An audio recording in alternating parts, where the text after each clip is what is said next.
Okay, what's going on, boys? No guys here. Welcome back to another video. Now in today's video we're going to go over the 4-4-2 second variation, a formation to use throughout the entire game. Now although it's in my ultra attacking slot, which you're going to be seeing tomorrow, it's more to be used throughout the entire game.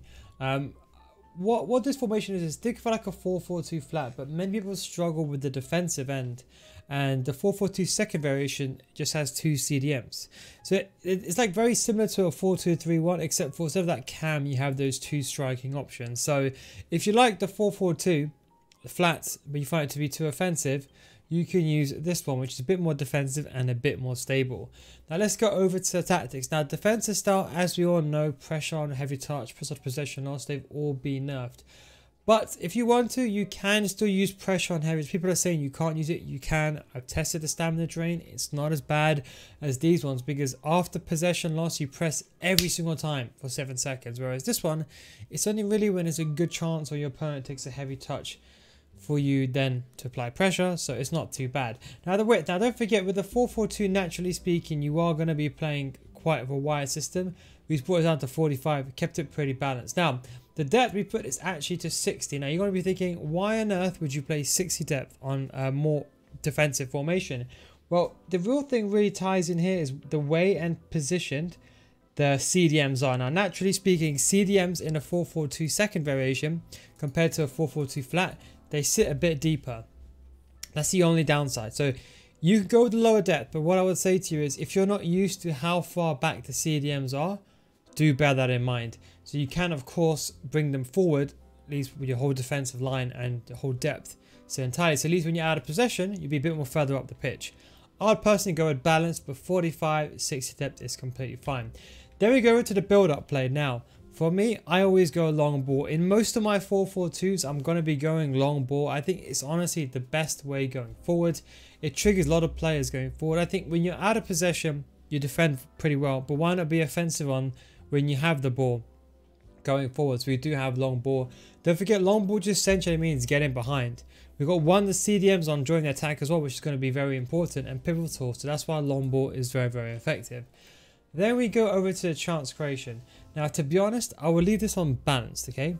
I think in the 4-4-2 it actually works pretty well. I think in some formations the game is smart enough to use a bit of forward runs and to use direct passing when the game thinks it's the right time to do so. It's very few formations, but some of these formations like the 4-4-2, they do work very, very well. However, if you are playing old gen, you may prefer forward runs more and you can use direct passing, but personally this is what I say. Use this for balanced. If you find this to be a bit too defensive, a bit too slow in the final third, then go with forward runs. That's what I would say. If you want to use direct passing, you can do, but I personally wouldn't suggest it. To be honest, I went with direct passing and I find forward runs to be more attacking. I think most of you guys do as well. Now the players in the box, we kept it on 7. The default one for being attacking. 1 corners and free kicks. Again, I normally shoot my free kicks or I pass them, and I normally pass most of my corners as well. Then we go to the instructions. Now we have both the strikers. Now I have one of them on comeback and defense, and one of them on stay central, get in behind and stay forward. Now there's nothing funky going on here. You'd basically defend in a 4-4-2, but just think of it like, okay, when you're defending, one of your strikers is just behind the other one. The idea of why I do that is, let's say your opponent's got a back 4. Let's say your opponent's got a back 4 like this. You don't want, for example, 2 strikers to be close to each other like that. You want one just to be just ahead of him and one to have space behind him, so you can turn into that space, or you can make that 1-2 and go around. That's the reason that I do it. It's not because I want the player to come back in defense and it's not working, because someone asked me that last time. Typically speaking, I put Mbappe on stay forward because he's the more of the counter-attack player in the team. Now for the left mid and right mid, I personally them both on comeback and defense, get into the box and get in behind.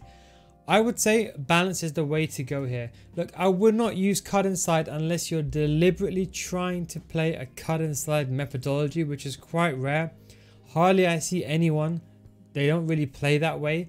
And to be honest, it doesn't really work as well as you think. It's not like the FIFA 18 days of cut inside. So I will just leave it on balance. And the problem with stay wide is then they always stay wide.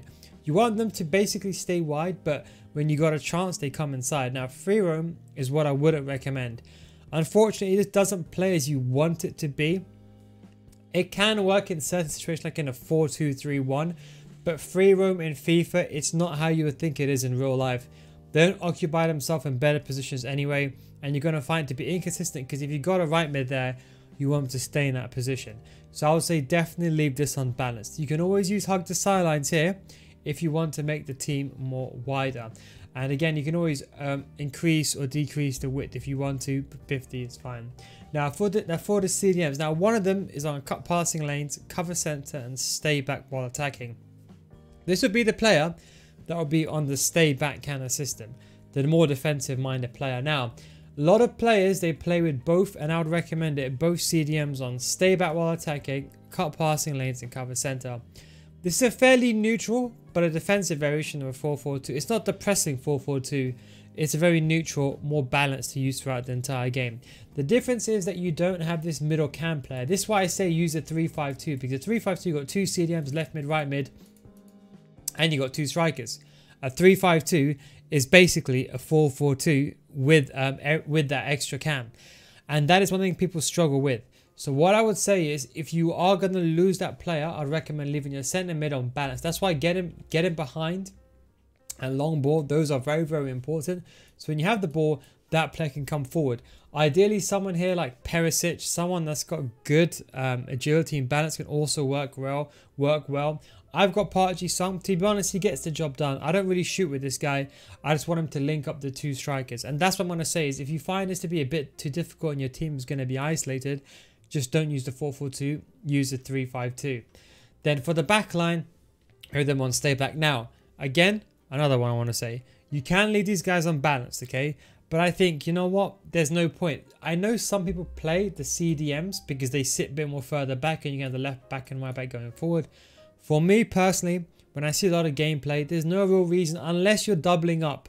But it's always better to trigger these players yourself manually using the L1 button. This is why this formation on the top end is very, very good, very underrated. The only thing is that these CDMs, they're a bit too far back. But if you struggle defensively, which pro players, of course, they don't really struggle defensively, or not against that. But if you know, for example, that you need a defensive ability, this is the way to go. And the thing is this cut passing lanes instructions.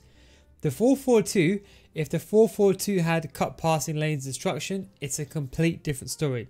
But this is why this formation, because what happens is the game realizes that there's a player and behind you, and it automatically moves your player into that position to cut the passing lane out. This instruction is so important, and it helps players from all levels and skill levels. So if you haven't got the ability to right stick special time with that player manually, you can do that as well. And for both the centre backs, with them on stay back while attacking. Goalkeeper is unbalanced. Player choice: one player that's more agile, like a Mbappe. One player that's more rigid, or two agiles, or one rigid, like a Ronaldo or a Cantona. Left mid, right mid, just need fast players there. That's it. One defensive CDM. One like a Kante, a Vieira, one of those players. I have Valverde. Medium high work rates ideally. Here you want ideally high. High or high medium. I think high is the best way to go. Rest of the team is completely fine. But that is the balanced 4-4-2. What I'm considering is for the tactical layout, it is going to be replacing the 4-2-4 for this week. I just want some of you guys to just try it out. So if you change this formation, we're going to use the 4-2-4 tactics for tomorrow's video, but just this instruction, just kind of layout. So let me know how it goes by that. But anyway, that's the 4-4-2 second variation. I know many of you guys have been asking 4-4-2 is too attacking, but not defensive enough. And don't forget, if you want to get better FIFA, you can come to my FIFA School Series, patreon.com/nilguides, or you can click right here on your screen. If you don't get better after 1 month, I'll refund your money. That's, of course, the Nil Guides guarantee. Thanks for watching. Take it easy, and of course, catch you next time. Peace out.